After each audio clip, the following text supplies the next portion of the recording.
ఒక గ్లాస్ మినపప్పు తీసుకొని శుభ్రంగా కడిగి నానబెట్టుకోండి.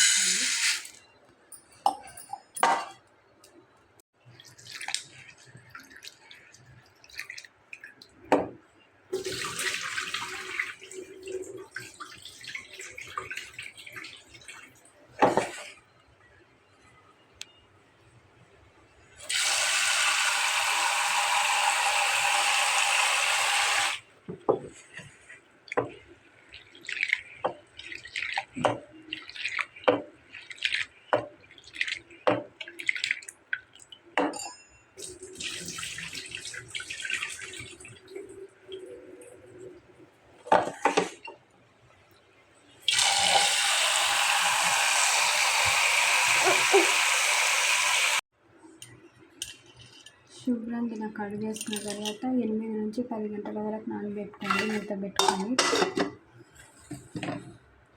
ఇలా పక్కకు పెట్టేసుకొని నానబెట్టుకోండి. మినపప్పు ఇట్లా మెత్తగా నానిన తర్వాత మిక్సీకి వేసుకోవాలి. ఇప్పుడు మెత్తగా పిండిలాగా రుబ్బుకోవాలి.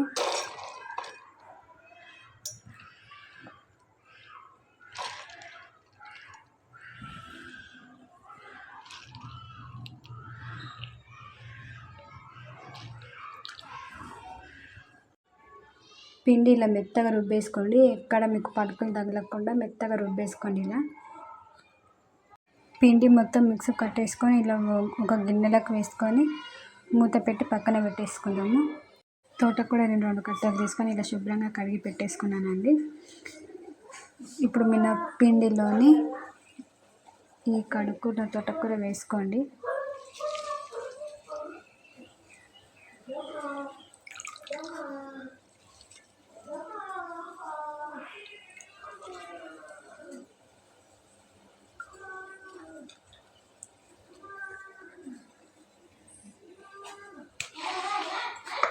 అలాగే కొత్తిమీర కరివేపాకు కూడా ఇలా చిన్నగా కట్ చేసుకొని పెట్టుకోండి.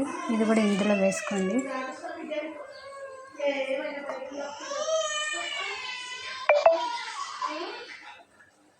రెండు లేదా 3 పచ్చిమిర్చి సన్నగా కట్ చేసుకొని వేసుకోండి.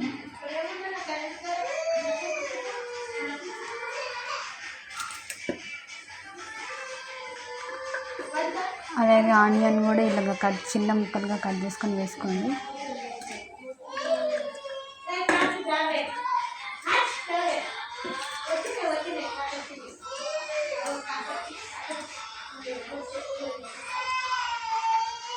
అలాగే రుచికి సరిపోయినంత ఉప్పు కూడా వేసుకోండి.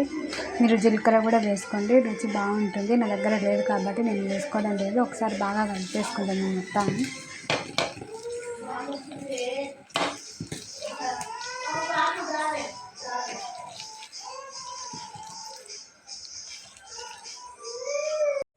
డీప్ ఫ్రైకి సరిపోయినంత ఆయిల్ పెట్టుకొని వేడి చేసుకోండి.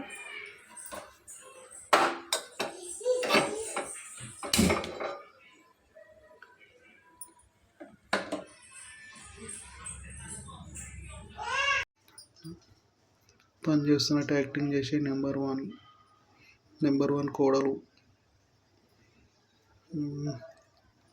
ఎంత పొక్క పెట్టుకోవాలి.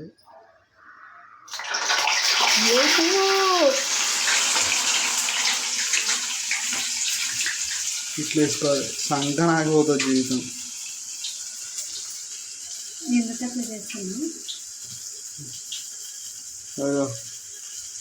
ఎవరికి ఎంత పొక్క ఉంటే అంత పొక్క పెట్టాలి. అదో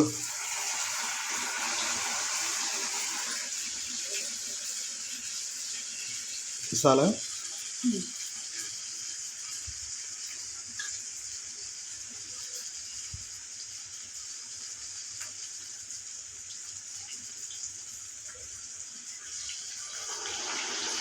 ఫస్ట్ వేసుకుని ఇట్లా కలర్ వచ్చాయండి. ఇంకో దిక్కు మలిపేసుకోండి.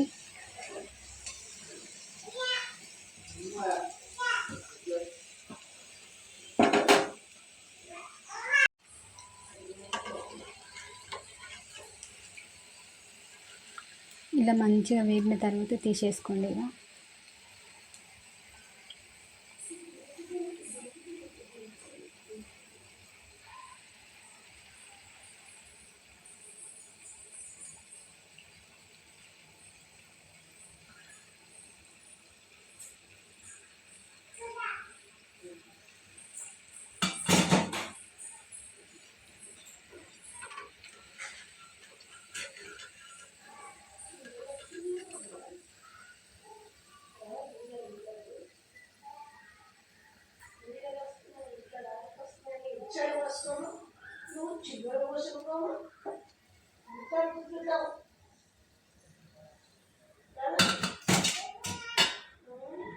మిగతా పిండిని కూడా అట్లనే వేసుకుందాం. ఇక మిగతా పిండిని కూడా అన్నీ అలాగనే వేసుకోండి.